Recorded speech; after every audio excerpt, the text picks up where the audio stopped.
دم باش تماشاوان تلفزیون روجاواج برنامه روشو بیر رزو سلاوی من بوا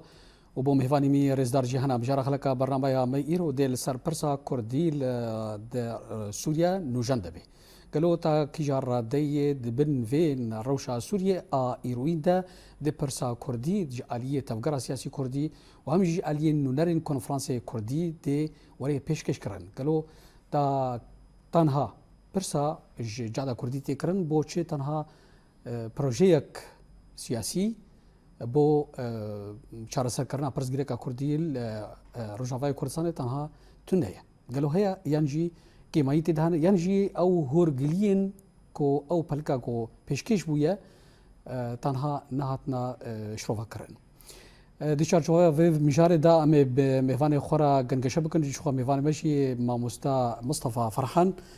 سیاست بدان مامۆستا گەلێکی دڵخۆشن بەشداریدا دوێ خەڵکیدا سەر چاوە هلوسا دكتور احمد بركات شخوا دكتور احمد بغينا عن تعريف وقت بيجي يعني خيايا اوجي سياس مدار ما موستا دكتور قال لك سباس جبو باشتريات جدي خلك شرش عواف بخير والسلامات هلوسا شخوا دريا سكايبيرا جي البانيا ما موستا خبات شاكر سياسه مدار اوجي مريا ما موستا خبات ام قال لك يدرخشن باشتريات دوي خلك كده يلا سباس لا بوريس بله دكتور دسبيكا في خلك اميش باتا تشوا كاري وسا روشا سوريا ايروين وسات بنرخينه روشا سوريا بشتي صال وتقريبا كيمي مهكي لسر روخاندنا ريجيما بعث درباس بوي روش بيشي خلك سوريا هيفيت كرن اب اداران اب ريفابريان هاتي سوريا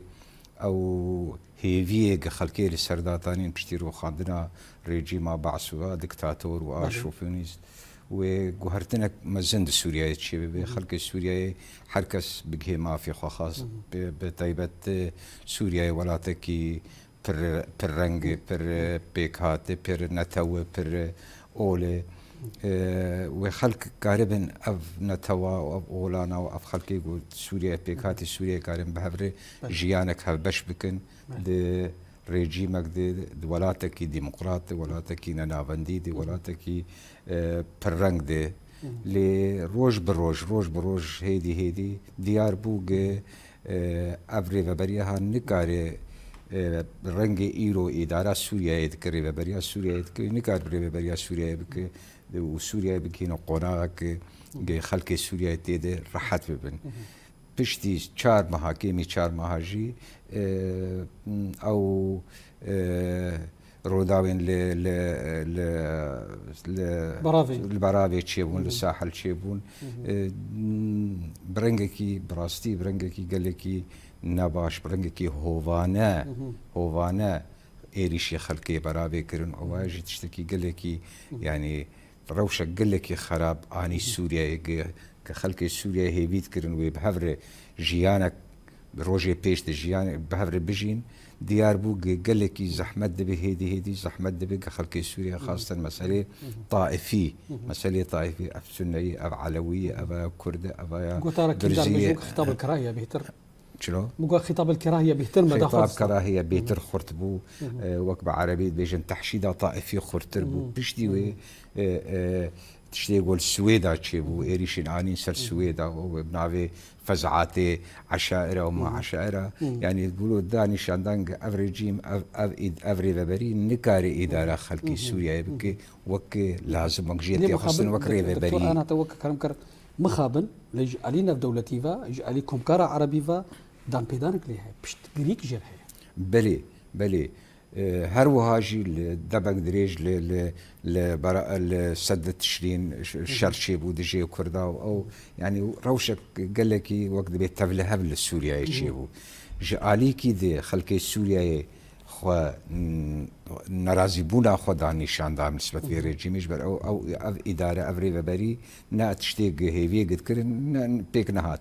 جالي كي دنجي اگر ولاتن عربي بين بيتر السعوديه تركيا رولك ليستن قطر رولك ليستن قاربا في ريجيمي في بريهان تسويق بكن وبراستيجي حتاني يعني قناغك باش تيدي قاربون بسركبن جرى عول شرع بوك سروك السورياي وجهز بترامب رون الرياض وبوساطة السعودية أو تشتكي قال لك يمزنبو قال لك مزنبو بالنسبة جوي جماعتك هاتون سر الصلاة الشامي بشتي ويرجي يعني ولاتين أوروبي أو عقوباتك السرابون جزيل السر سوريا هون هاتن راكرن تاليجي جزاء قيصر أب في ريفي بريه توقع ذكر وك مرجي في عم ذكر لجدر وكارب السورة خشك بك وكارب الهندر شبك وكارب بك ما سياسة بعض شو أو بعض شيء حرولو بعض شيء يقولوا لجدر خاص خلكي رازي بك جدر هذا الهندر ده شذكر جير تصرفي اللي أبا أنا روش هاتي وهرتن أنا شبك تشت جير ما تصرفي باش دكتور أزهر الجمع مصطفى أنها وك ما مستا دكتور بشي وازكي بختار ملخص له علي روشا سورية وروشا رز دسلاتي جالي هندرو وجالي درفا يعني قالوا جوي وقت بيجي في أخذتني أمي برسكي يعني أنا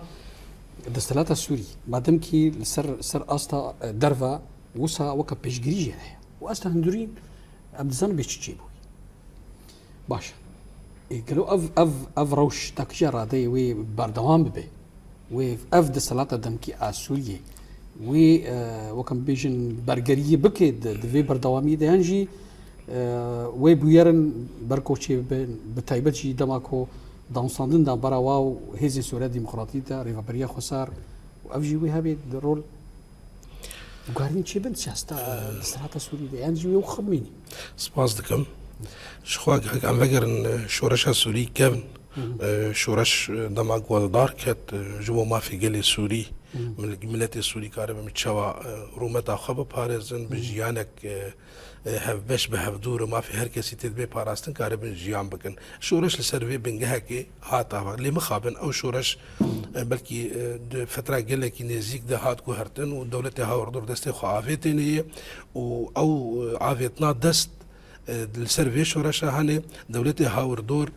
خست في شورش الجور خو بمشينن ودا السلاطه هاد دانيجي الجور كسن هاوردور نلجور خستك عملتي السوري ابدا السلاطه هاد داني جبر فيجي تسمياك لي كرن تسمياك دمكي دهندري في دم كونا هاني دي كاري تشكا بابا فيجي وكاري بفان سوريا بسر حدود اللي مخابن تشتيك لسر عردتي كرن وقت دكتور جدا اخو يعني كرن تشتيك لسر عردتي كرن كاري وي دمكي نكاري بو برجوانديا ملتي السوري بجي اني بانايا جبر فيجي روب روت تبينه ايش وزحمتي ملتي السوري دحقات بيتر دبن جفير ريجيما هاني تبدا تفكرن انه كار ريجيما بري بلكي حبكي خوشتر باي عليه براستيجي او تشتيك ماتيدو يعني عم بينن سروا كردا بسغريكا كرد برسا كردي دندري سوريا برياوي وان هذا بله أنا دستلاتا دمكي سوريا شما برسا كردي ولو باشجوه دكي تاني دخوازي كو سر آلي دانستان لشكري سر روشا لشكري الهرمة باكرو جلات السورية والرجاوي كرساني ويسات كذا بوش بس باشجوه كرن جبو برسا كردي نبس برسا كردي تاني بس غريكا ملت السوري بقشتي اف ريجيما ايرو ريجيما دمكي نكار شارع سربك جبر او بخار ريجيما يك عاليه هاجر قد زمان دبه هاجر قد هشمنديه دبه هاجر قد تشمه جري ريك عاليه يعني او بخار اف ريجيما جو ايرو هاتي دانين يعني اف دسلاتا جو ايرو دمكي هاتي دانين او هيفيتي تننكو كاربن دروج بيج بس غريكا ملتي السوري وبتايبت بس غريكا ملتي كرد شارع سربك تشما ايرو مجالي اللشكري دخازه آلي كاربن بهفرة تشنا عفا بكن أوجي قريداي مجتمعي دولي جواكا ناب دولتي تشاوات خوازة سوريا بيش دا عفا بكن اتفاق ده آثاري هاجر أم لبنان هاجر أو دي اتفاق ده آثاري السر عرضي خوشك بيجيب كرن أو دي مين إجا أم كارن بيهتر ورثة مهرجة ما مستخبات شاكر ما مستا تا الدكتور جو جهدار كر وما مستا مصطفى جيلي برسام براسي أوا أنها وكي كوتي تخويا كرن دستلاتا دمكي سوريا برسا كردان بشيوازكي بامستا جوجي جوجلك برسيدي هنا ليه وقت تزانين كو برسا كردي بارك جرنجاج ج برسا ديمقراطية وباشاروجا سوريا أسياسي بقشتي أمي بيجن تاكي جارادي نولارين ريفا بريا خسار ونولارين هيزن سوريا ديمقراطي دماكو أخافتني دانصادني دستراتا دمكيرة دكن وبحزربونا وكم بيجن دابين كرين درفي وكو أمريكا وفرنسا برسا كوردي تيدا بهتر برز دبي وبهتر جي تيتصل ماسي سريد اسلا وريش بوتا وجبو ميبان انت وحميتا ما شبانا نهابه گومان سوری درباسی پیواجوه که نو پشتی هشت کانونا 2024 هر کس لبنده بو کو هنک گوهرتن چه ببین هنک برب دموکراسی بونه بهره لی ذهنیتا و رژیما هی تیره که کو دموکراسی لگورا رنگی ملت دناوا سوری دا کاری به پیشکش بکه جبروی یک جوان پرزگریکن اساسیش خو پرزگریکا کرده یعنی پرزگریکا کرد نه بشورشا سوریا 2011 را هاتیه میدانی پرزگریکا کرد جچبونا سوری دل لسر ماسیا او بشیوه کی نتوا پرست نزیک دبون حتی نزیکی مال و ملکین کرده نزیکی جیانا کرده هم حکومت بعث و هم جیه بریوه و هم پشتی ویجیه کنه حکومت دمکیا کنه لسر عین ذهنیت بشیوه کی یک عالی نکاری چاره سر بکه نه وکه کرد بگومان حتی نه هنک کماسیل مجی هبون یعنی حتی نیسانا درباس بوی وکه کرد هر تجنبی کیجان کردی بپرسیاد و بگوته یک رزیا کرداتنه نه پشتی و کنفرانسا 26 نیسانا یا ایسالیا گو درباس بوی هدی او پرزگیری که کرده یا یک رزیه جو ارتیا هاتلانی و 26 خالن کو پیشکش رژیم کرن یا رژیم دمکی کرن پیشکش دنیای کرن کو کرد آمادن کرد جبونا سوریه که دموکراتیک سوریه که کوتیرا هر کسی بکه هر کس خاطر ده ببینه آمادنه و بخالن خوا و همجی شیوین پراتیکیم کو ریبریا خسر حتی نامشان دی روجاوای کردستان وکا خاک و وکا ملت حتی نها پیشکش کری پراتیکی پیشکش کرن اف همی لبر چابابون شیوه و پروژه کرد زلاله به چه رنگی نزدیک دبی هات خویا کرنه کو پشتی کتنا رژیم نکاری پرزگری کن سوریه چاره سر بکی چاوا ایریشی ساحل یعنی بر آبا سوری کرد چاوا ایریشی درزیا کرد چاوا ایریشی جرمانه کرد و وکی دن شهبا و بنداوا تشرینه و روزانه پرزگری کن کو لدير حافري ولدير زوري ولحميدة برا درد كذن أب نشان نقبول كرنا ديمقراطية نقبول كرنا يندنا جبر ويجي يعني حطانها سكنة كرد سكنة باكر رجلات سوري سكنة كان اجتماعي بو سكنة كجبو حمي عاليين سوري قاربن ورن باب يك جوانجي وان نشانه هر يكو هر کس پیک خوش بو کنفرانس حسکی یکو هر همی پیکاتین سوری و هم جی کسایتین دموکرات کسایتین لپیش کوته دا آماده بون خواستکین خوا اشکره چاوا سوریه که چاوا تی خواستن و سوریه که بچه شیوهی تی پیلان کرینش عالیه پیکاتیا با لی رژیم ده همان روژه ده همان ساعت ده ایریش کرد ایریشی دموکراتیه کرد ام پیت زانو کو اراده رژیم دمکیه دشامه ند دسته ویده گلک زختن دولتا ترکیه لسر هنا بله ما مستعمه ببور امي ورنا وسروين بجاري سر رولا تركان دوي كده لاميار جمد دكتور انها او باشغو كرنا رژيما دستاتا دمكي اسوري ج برسا كرديرا ونزيك بناي أنا قلق جرى وك شروفكاري واي سياسي در كان سر تلفزيون سوري دبيجن أمو كرد برانا وتبرز غريكا بكردارين برز غريكا تنب بهذه السورية ديمقراطية وك قصة كرد برايمانا وكرد مافيا باراستيا أفها تبيني وك خابينو كي سر برسا كردان ينجي وكم بيجن بردوامية أو هشمندية بري عاد سلاتا بحث قلت دورا بينجي صاريدا كو برسا كردي بيكجارنا ديت السورية وك برس وك خداني دوزكي كيشيكي شخوا قوتن تشتكي بله ولسر عرضية تشتكي الدنيا يعني بعض جيد قوت كرد بشار الأسد جيو كرد برشاك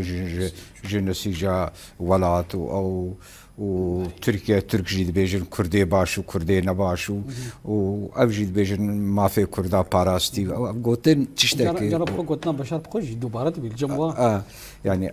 أب تيرينا كده تشتي سرقة جرينج تشتي جرينج دوابه هاجر برا برسا كردي ويشار السرب كنا برسا كردي تاني برسيس سوريا قشت بحاجتي جنوبه چارسريك جير بيديتن اگر برسا كردنا عبدوك برسانا تواك 3 مليون نيف انسان احصائياتي ما دقيقا هاجا وي برسي چارسر بكي بشتي ريكفتنا دهي آداري ببريز مظلوم عبدير اعلان دستوري دركت تماما يقوتن لسر كردان نهاد قوتن يقوتن سر ديمقراطيتي نهاد قوتن يقوتن سر ما في مروفا نهاد قوتن ابتي تشلو برسا ملتكي چارة سربكي اعلانا دستوري ده او بنقها دستوري السبح اگر غور جير بسبب ولو بردوام بكي وبنقها دستورا سوري نه چلو تي وي برسي چارة سربك وتبحثا كردانكي چلو كرد ايرو چيروك نا ايرو ندبالا في ريجيمي ده وكمرا في عمدك في ريفا بريده تبرس غريكي سوريا چارة سربك ايرو بري خداي چلو قارب قصديج هو العراق قصدي وكيزك لشكري مزن خدي تجربه خدي خبرات وي زيراك وقتي قصدي نمينه برسا كردي جي بير وي قال لك علوز وي قال لك زعيب بدهن سوريا ده قوات كردي رو ذهبونا قصدي دي قوات ما يرو ذهبونا قصدي دي يرو از بيجم حر كردك يرو جيتي خستن بجريا قصدي بك يرو قال لك يجرنجش بر باراستنا ما بباراستنا قصدي بهبونا قصدي قوتا قصدي جبروي كيجي ايرو افري بريد خوازق قصدي جولي راكي ووك دخستن دخوازي وك كسايتي تبلي او بلي او نشو سري انا وك سيفر وك بريز مظلوم قوتي تشلو اتفاق بوي او تشتكي قلكي باشي او تيك خزمتا مدى لي اغو برسا كردي مسو قردك دستوري دوابه ما في كرداد دستوري ده مسو قربه كرد ما في واني نتوي سياسي ما في واني جواكي ما في واني أبوري ما في وان هبونا وان ده صلاة ده هبونا وان ده برلمان ده هريمن كردي شلو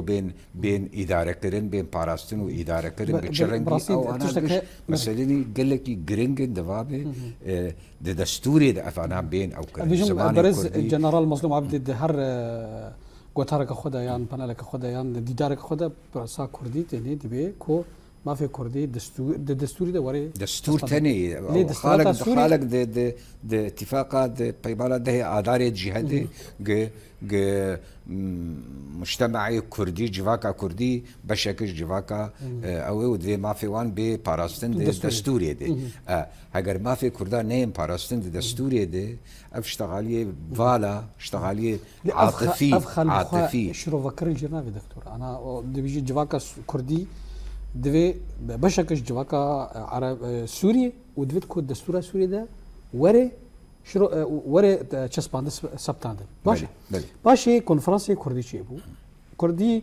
وك فيدراليزم اني سر زمان لي اف خالينها نب حاجتي نب هيستي كو بهتر شروفه بين بهتر ورن داخل كرنج علي تبقى كردي سوري ده بلي يعني شخوا كونفرانسي 26 نيساني قاعد قالكي باش بو قاعد لبيش بو حتى انا هذا قوتن كرد نيكن كرد او كرد كتن من سيوانا كيد قشت بنا في كونفرانس بنا في باشی او شاندا کردی هات آوا کرن قابك گلکی پیروز بو لپیش بو هر کسی جی پشگریاوی کرد هر کردکی جی پشگریاوی ویاوی کرد بگو من ممکنه که من یه وی شانده هبن که من یه شانده هنه شاند حتی آنها وقت لازم کاری خو نکری شاند وقت لازم کاری خو نکری ام جی اندامه شاندین وقت پارتیا پیشورو و وحده يعني جعلي نظري وبيردوزي وجعلي رامان ويعني جعلي براتيكي عملي براكتيك اما ام دبين نشلو ام دبين افشان دوابه خباتا خبك كاري خبك نلبنده شام بشام بورن بري خبد الشامي تبقى خستنه افشان ما سري خستنه ودريا فرنسيار ودريا امريكانار ودريا بريز مظلوم ره ناماك رسمي فرمي في شاندنش جسالوكي سوريا وجهيز رحمة الشرعي انهم تخازن وكشاندا كردي وبينن لي حتى انها برسبنا هاتي لي افاد ناي واتي شاندها ماروني القامش ليروني بيجام يشما عمل بندا برسفا اوين دباب شان هر الشام باوريا مد هر اوروبا هر حمدري شان بقر جبل خفر هر الشام ضغطك يشيك هزن سياسي ببينه خلقي ببينه جواكا سيفيل ببينه خلقي نزيكي ريج في ريفابريه ببينه ضغطك بك سبا لاوروبا قنصلية ناويتشي سفارات الدنيا يقش لشامن هالروان ببينه ضغطك بك بيش امام توازن ما في خو ام ما في كردي بفي ريفابريه نقاش بكن ام ريفابريه خنادر يقددو اف شان تاني ولو بالتاني بمينه تيري ناكيده دفي اف شان ليفا قرق جير شيبه اف شان ليفا قرق سياسي ليفا قرق قانوني جير شيبه باش دكتور زي جاديل تفقر ما مستا براسيجي برسك تميجي دي جادا كردي تكرن وبريم درباسي مسريه كاخوي براسي خالن هنا يعني انا وك بروجا كردي انا دكتور بحسا علي براتيكي كركو دفي نشبه لي تنابي جركا اف خالن كود هندوريه بلكا كرديه ا كونفرنس اجل قامشلو نابني او خال بحاجتي بلك ندنن بلغنا دين كوتي ده هورغلي ورنا كرن كونفدرالي تشاوايا ببورا فدرالي تشاوايا نرافندي تشاوايا نرافندي ون سياسي دخوازن ون جغرافي دخوازن ون نتوي دخوازن جركا نوسا اشروف بيس صار زمان تقول تشنو تبري هبل برزغريكي مدينه دنيسان شخا مساله كردي هندري سوريا ده وك هردو حوالی میجندان دیار کرن پزگریکا کevne گریدای اب کرنا دولت سوری و پزگریکا کردی نه چرا سر کرن مافی گلی کرد ند رژیم بعد و نه بری بعد اون رژیم اگو ایرو هاتیه لسر رژیم آدم کی کو نافله دکن حتی آنها ویجی مافی گلی کرد مسوگر نکریه وش خو گلی کردی روزانه کلان آن دریا پارتی خان سیاسی دریا روشنبیری خور دریا هر کسی مافی خود خوازن مافی وانجی هات مسوگر گرند ریا کنگره 26 ماه چاراد تفق بلکی هر یک جماع نرینی ویل سروی کنگری هن او کنگره کی نما تفداد دیتلو متکامل يعني بقشتيبون تف وان كمان يقولر دار باسبونجي لي يروش كيجان كردير بيجي او بي خوستا كامل او تشتي او تشتي جوج وي كونغري دركتيه 26 ماه چارا تشتي جوج دركتيه او نريني من او بيرو باوريه وكلي فاغرك وكلي فاغرك جمار افلي فاغرشي لغور خندنا مجره دفيغو داكتا ناف ملت كوميتاغو هات البجارتان داكتا ناف مدد جوات برفرت جملتر شكرنا ناريني ملت سرفانكو فان بريانا بقرطانايا وهرقليه فانا ويتشبين يعني دبيتش نزرال ببن از تبلي دبم يعني انها دهندر ده انشقاسي كاربن زلال بكن وبشتره دبي افجي دركبه وقت ما دكتور جودجي يعني وقت ما استاذ داخل يعني كرن دبي افلي فجر دركبه بالشغل جدربه بالشغل دولتين هاوردور ايجو اف كونغر دار خستن روجانال دريه وانخن كا وان كونغر دار خس دوره تقاسي ما مرونشتينه ام حكومه السعوديه استقبالها مناك دوره حتى كينجي مي فيرنجي من يعني حتى ريفا بريا خسر ريفيريا خسر او جزء مسؤوليه حملينه او جد بيفيش عند بيجده حتى كينجي يعني افشان داي بمين روشتي برسا كرد تيد هندري زلال نبه يعني وقت دكتور داخل نكرن قصدا شخوا افي ملتي يعني في ملتي قصدا افاكريه وما في قال لي كرد بهابونا قصديفه ام تبد تخلاف سرتنا يعني وام قد ام نابيجن انه والله ام تمو دايم بيجن قصدا او اجا كان في ما في بباريس جبر فيجي ما ترسيغو تنكرن يلو قصدا قلت كيف اتفاق كبيره بريك ما في ملتي كرد ببارستن او بلكي ما ترسيك الجنات شدك جبر فيجي شو قاسي قصدا كاربه ما في قال لي كرد دندري دستور سوريا بيجده بسبتنا ودور كاري خليش كريم كل ده قام شيء تربع أو تخصص بك بيدي يعني دبي أم تبدو ناس بكن أو ريجيم أقو إلو دمكي هاتي دانين أقو وزيرك ويدرت كبد بي كرد دلي مدنة يعني إيه دندرت كبد بولا كرد شعبي مدنة برا أم ندلي ويدان برا أم ند شعبي واندب دي برا أم دستورا واندب أم دستور وانده بالتالي أمجمر هري ما في ما مسوقردك ومي كارم براحتي ببن الشريك سوريا بيجده غوبراسي سوريا ديمقراط بيعبر نبي أفغوتانا دستلاتا دمكي أسوري وسا وكا دستيخوا سرسري مرد بيمون ددلي مدنا وسا وك حنك بكرنكي أو هي درامان وحزر وادا كرد وك برينا بسياسة مدار أزليم كردات تجاوزها فكرية التي كرد حركة سياسية تجاوزها فكرية وبقى ليستك وخافونك كتين كرن كرداج يتير خارية تاف بلكي وكسايات نكرد مخابن أزبيت بيجو وكسايات نكرد بلكي يرود نافدنا هلاك جوان خازن جينا نافد بكرن لي اگو کردات تمثيل دکه اگو کردات تمثيل دکه مخرجات يقول دركاتنش بس شيء ما هاد عبد الكريم بيجي قال كرد نوت صديب افقد نما فانغوت ناتير دخو وجارد دوباره دكم برام نتشعبي واندبن برام ندلي واندبن برام دستور واندبن افتنش بر مهم والتخمين من كرد نما كرد او كردي بري انها جو بري بيجي صالح من ناف جبير كر حسن خيري بقى تخمين عم كردي حسن خيري هنا تخمين عم كردي ايرو نحسن خيرينا هذا بس هنا بلا شك يعني قدرت كمان تبي السوري ما بريز كرد ما او شكلك يدني لي كردي ايرو ونوك مساله حسن خيري بن وبخرطاي دفاع ما في قال لي كرد بكن وشخوا سوريا بيجده او قد بما في قلي كرد او عفانه به بلي ما مستا مهرجه ما مستا خبات شاكر ما مستا تاشخوات ما مستيان غوداركر براسي تشتك برجرنج تدا يا شخو بجار بهتر غريدايه ببرسا كردي وا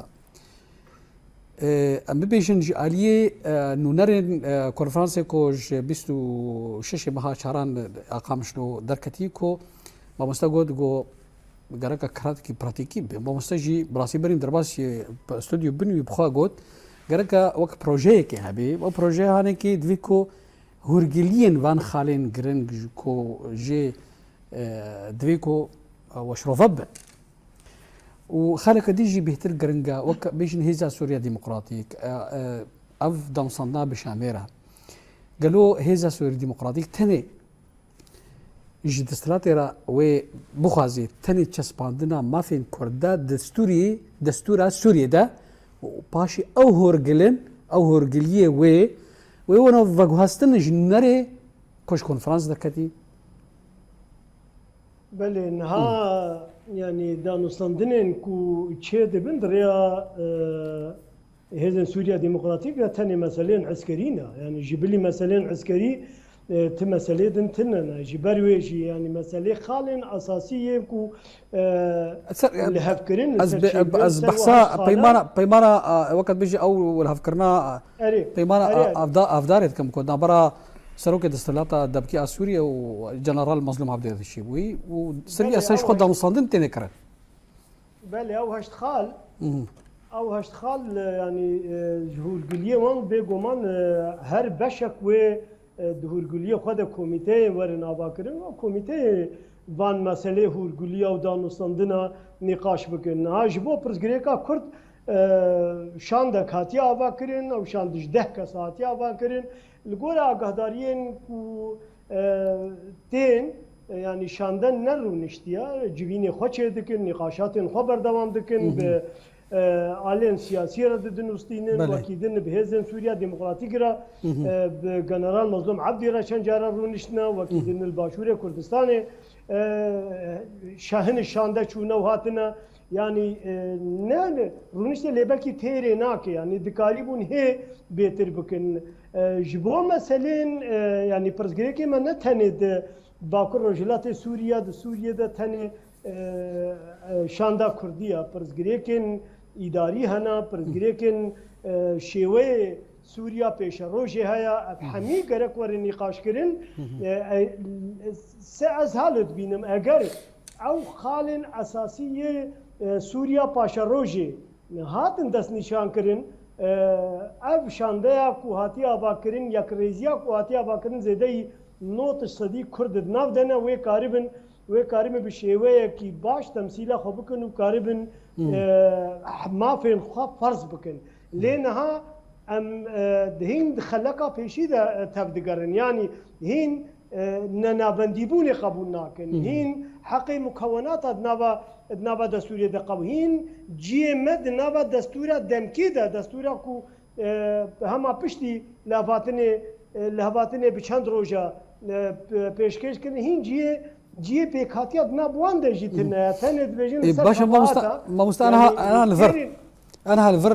هالفر جو وكم بيجن أفشي وازي نارينا دستراتا دمكي آسوريا وكم دزان جو كريارجي بركي شواز هاتيا جوهرتن بريد جوتن جو هوز وإعلان عشائرها أو دكن أنا رجائيرو أذ وكم بيجن سرالدانين وخبيشاندانين كل البراءة سوري شيبون بتايبة الدفرين كو وكم بيجن علويتي دنا مديد ديزا أو تعداري زيان جهشنا وانا ليه بشوازك يدير ما دمكي دستلات دمكي بفيري بازيرة دمشي وكم بيجن دفيرشوني ده وك نارينا ووصايا وشارة سري شبيه بيجن سر أصلا ناف دولتي وكم بيجن براسيجي وتدخلك دولي شبيه وكم بيجن أنجمنا أولا كاري وبراسيجي لفو تفجري بكي جبوك سوري تيخي وكان بيجن أورزا حفتان الفصل السابع ده ويوصل شيء بقرك يعني نها بيقو من يعني هولدان تركيا جي ويا سعودية جي ويا قطر جيكو روي في الرجيم دربه باش شايك بكن وهول بدنكو نزيكاتيكا باش نزيكاتيكا بوزيتيف الهمبري ويوري درخستن وقريب حتى اصلا كيجي آلش دربه دب سركبن لید هندر و دش هفکتیا یعنی به ویشی وید هندر و ده اگر ناوا مالت نه سر راست کرن و هر کس خود ناوا سوریا پاشروج در نبینه تو چه قاسیش در و بخوازه شایک بکیت بخوازه رنگ بدیت بخوازه خوا شیوه کی دن بده خوا کرن تی نکار به آوا بکیشی بروی ذهنیت آنها دورده او ذهنیت yani hatta vekili keşi terina ke ku van przgireka çarser ke bego man dastwardan ejder ve gelek yani em dastwardan ejder ve bir nekin yani hemen bahsal havatına hat kirin ku nabara hezen Suriye Demokratik u Şam'e de henek peşketin şey buna bale se çar kesayetin paya bilin diye devlet Türkiye hatin بله ما مست الشيخ مقصود وان بري خسته بله ما مست يعني برزجريك قال لك ذهنيات تيريناك اللي ديتنا من ده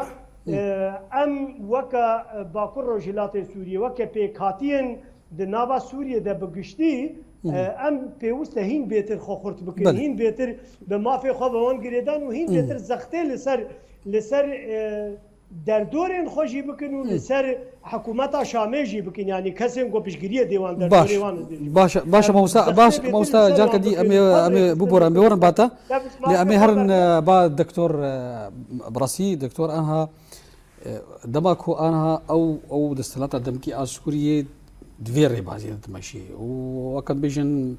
مثلا حقوقه والكاردك يعني برشافنا بتني دقازي امور اخوا ودربه شارع سربك امورهم بالضبطين وفان بيك هاتيا بشواركي تندي تولي خوك باش أنا دوي روشيدة بيجي ويد لفو تفكرك أنا دولتي شيء بيو كان عامل مواسترجي برسي باسيز إنه كوي متحدة وبريارة يا نتوني قرتي وتفكر شيء بيسرفيه كي وروش شوا شهر سنة والله باوريا مد يعني هنا بلكي زويج تفكرك ناف دولتي نسبة سوريا وسوريا بكدها أب ريفا برياها بسوريا ببكاز بجم هنا زوي كاركي ولو ببه ليه دبابه أب ريفا بري زانبه وقال لك يجي مراجعات وقت بيجي بيجيشتي جي صالة بوري ده أف صالة بوري صالو هناك بوري مراجعات شامل شخور شيك لكو باشكر لكو خرابكر تشتي قبوية حتى أنا تشتكي روشة هندر ندب على ويدي حتى أنا روشة هندر ندب على ويدي روشة هندر لجموي برنجي إيرو دبي إيرو قدبي دوبو لجاردي اللاتقية وطرطوس والوان أوا بري السويدا مثلا اشياء مقصود واشرفيه جاردي چند توب آفيت او بفيرنجي خلقي سوريا بترسينه بيكاتن سوريا بترسينه دبن وما ترسيه ترسيده قاربه اداره سوريا بك قال لك بين هذا الشاشه قال لك شاشه دفابه اف روشاك ايرو هي اف آلیکاریات ناف دولتی جیر دبه هرمی جیر دبه اف آلیکاری تیکف خدمتا چارەسەریە روشا هندر یانا یک جی دفاب اف عول باوری آمده اف عول بی آویتن بانگ ببه كونغرك نتوي شيء ببي كونغرك ديالوجا نتوي صار أستاذ سوري قشي حمك استيده وقت بيجي إنه نري برائي حقيقيش خلقي بيكاتن سوريا دوي كونغري ده باش داربن روك دو سي چار بروبليم سوريا قش بين نقاش كرن و چار سري جوار بيديتن يك دو لجناك كوميتاك جوي دركب او كوميتا دستوري كي نهدينش سوريا يري اف دستوري قاعد دانين او اعلان دستوري ابدا تيرا سوريا هناك وخزمناك في خزمتا استقرار سوريا يكتيا سوريا بالعكس سوريا دبر ببرجبوني دبر خرابيه دبر شركي نافخوي دي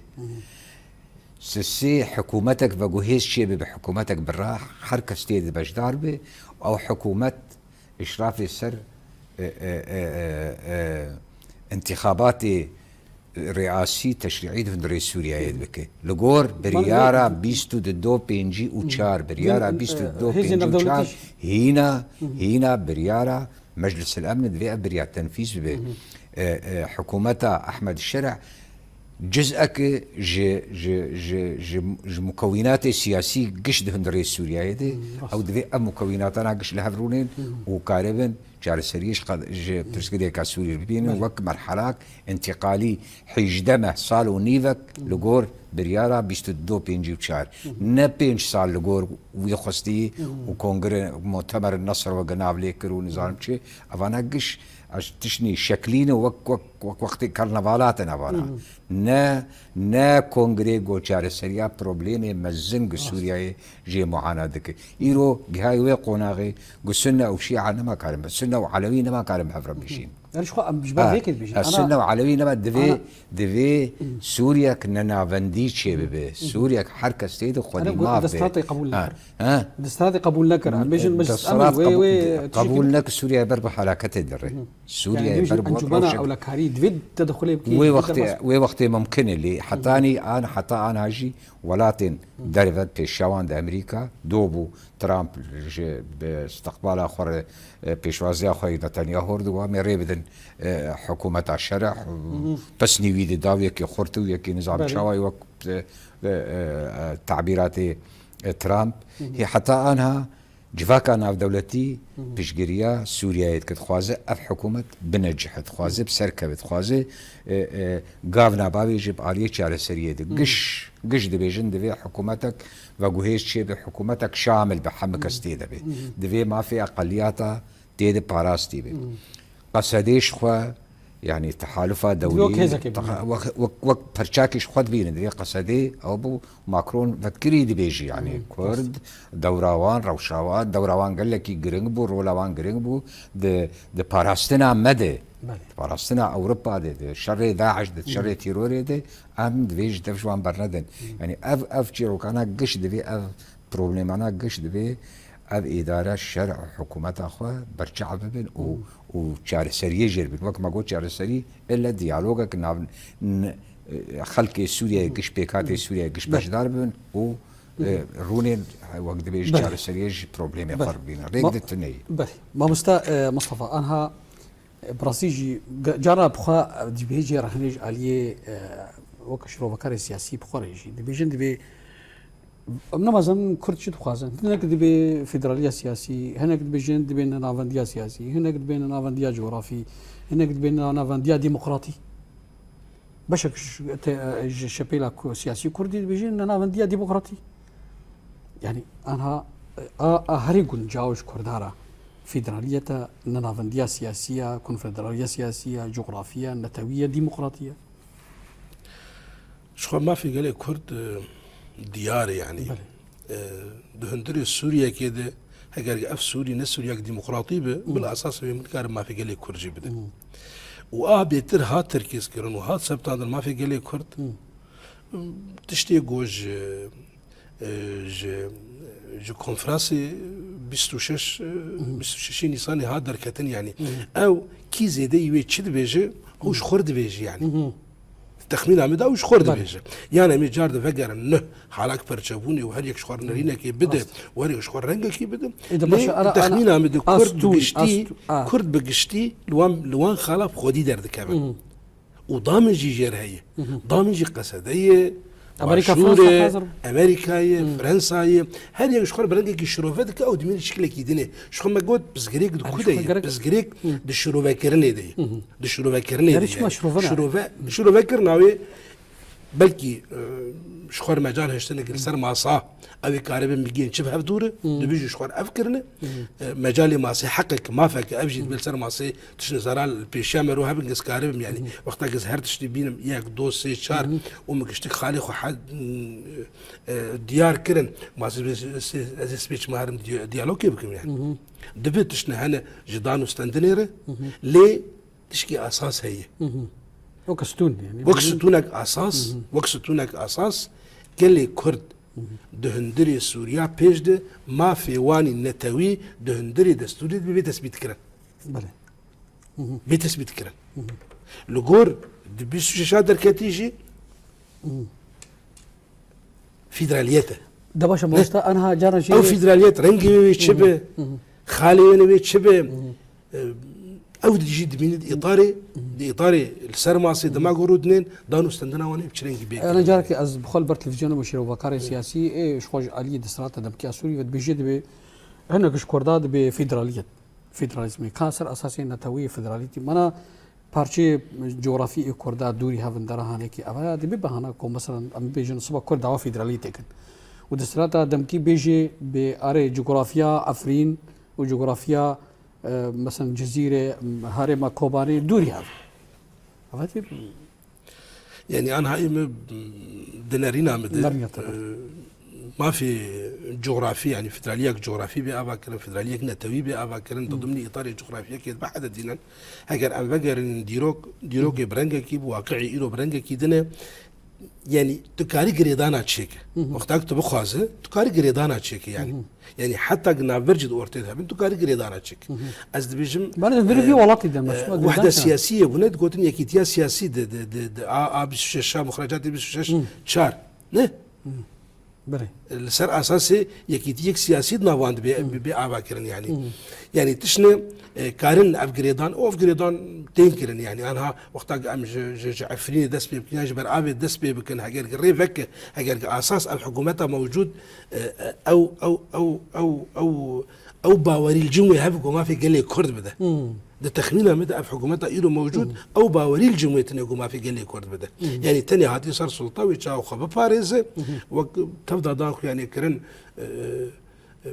عولي أغاط وكشتن ودس بيكرن يعني جهاشي مرحلة تالين وك وك أي ريخستنك يك آلي فكرة يك آلي بتناخذ فكرة تبيرام دماك التركي 2015 و 16 دس ولو حلق انقلابي هات إسلامي أردوغان دكت الشارع وبخبخ الملاد دخست راست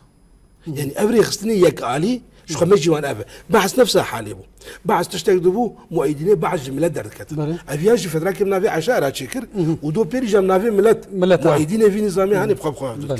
يعني أبجيش بس جريكم وانا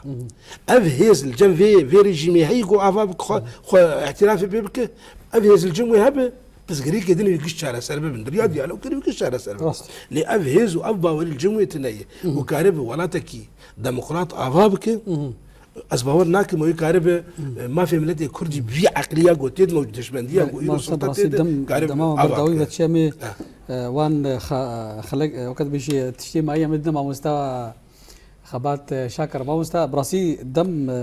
دخلك تاني بترى تكارب نرينا خوي داوي بدي لسر بهتر لسر مسألة فيدراليتي وفيدرالية أو نافندية ديمقراطي نافندية سياسي بهتر شو جنجاوش كردارة بالنرينا تدا ها بله شخوا يعني نافندی ته نقاش کردن دانستاندن هذا و در کبک و چننا نبا او نافندیا اداری پیش نیاز دکن ام نافندیا جغرافی و سیاسی پیش نیاز دکن يعني جغرافيا سياسي نافنديا سياسي بيغومان الجم كردا بقشتي تي قبول كرن والبيشا لعود خوازن دستور 2012 دا ياكو هين اسد شكري خال نزانم يا بنافي اداره محليه شارع نما تبيرام حفته 24 يعني هنا كي دور دا دخوازن نافنديا اداري هنا كي رقابكن وبيجن هاي وام مداوى أب ترى شارع سركرين ناكي كرد يدينا أو كرد برينا كو قيمة خب رقاكرين بينن يادن أجر بيجن بعفرين وكوبان وجزيرة نبها بقريداي بون وان دال ديموغرافيا عن هاتيا جوهرتن دم بدم أب هرم هول دانك وش هبدأ قط بكن يعني أو منطقتنا برا كوبان وعفرين ده زيادة سياسات جندين كردات نافدهنا شاوش هبدأ قطان دينا عليه بابه ده كردنا ده عليه جراب دسه ده كردنا ده عليه ده نش هبدأ قطان دينا وكيد نبرا عفرين نبرا كوبان وسرقانية جدا جندي كردا برن هبدأ نهاد قطان دين حتى الرقة الكرد هنا حتى كل نزيك درزور الكرد هنا يعني أجرم بقرن مسألة ديروكي وأم جغرافيا كردستان نقاش بكن شكل كلي أم ولاتك هبش كوم بهفرة دخوازن بجين بحميته كاتين دناف دا سوريان آشورين كلدانين إزيدين علوين حميكز أجر أم ببيشي ويتخوازن ويشاغي أم مجبور شوي كل يعني بفان را جنجاب بي امو شوي نقاش بكن نشوي كي نتوي تاني وكر روجافا خريطه روجافا دلي هر كردكيا ده اگر تش كرد كيجان كردي بخوازي ويشتر بيجي اثر خبونه تخوازم از نه نابندي باتشتر نه خوازم ليه روشن حال سر ما فرض كي كو ام دنابا سوريا كهبقرتي ده نه نابندي ام قاربن هر يكي قاربن ببن برسب باكر رجلات سوريا كونها سيستم كتير هيا هفيمانا كجباكي تيدا هيا الهفكرين كتير هيا وكيدن عالية كردجي الهفكرين هيا دكارين الباور كم جهر دم بيتر دكارين نقاش بكم دكارين بجن آرماجة دم تسوردانش دربا بلا خوش ما فكر بله ما مستا خبات شاكر ج ألمانيا مرة بودريا سكايب ما مستا از قالك يدخل من بجدارياتا دخل كده سباس يلك سباس بتشي ودكتور قالك سباسيات تجي كان بجداري خليك بسيط نهاب شواك سر شعوة بخير والسلامة سر شعوة ما مصطفى قالك سباس بو بجداري تجي سر شعوة سباس جوار بله تماشاوان تلفزيون روجا فيها ويام كان داويا خلق برنامج خوي ايرو تا مشاركه دن ومهوان دن من الخير وخشيده استوى سبب ما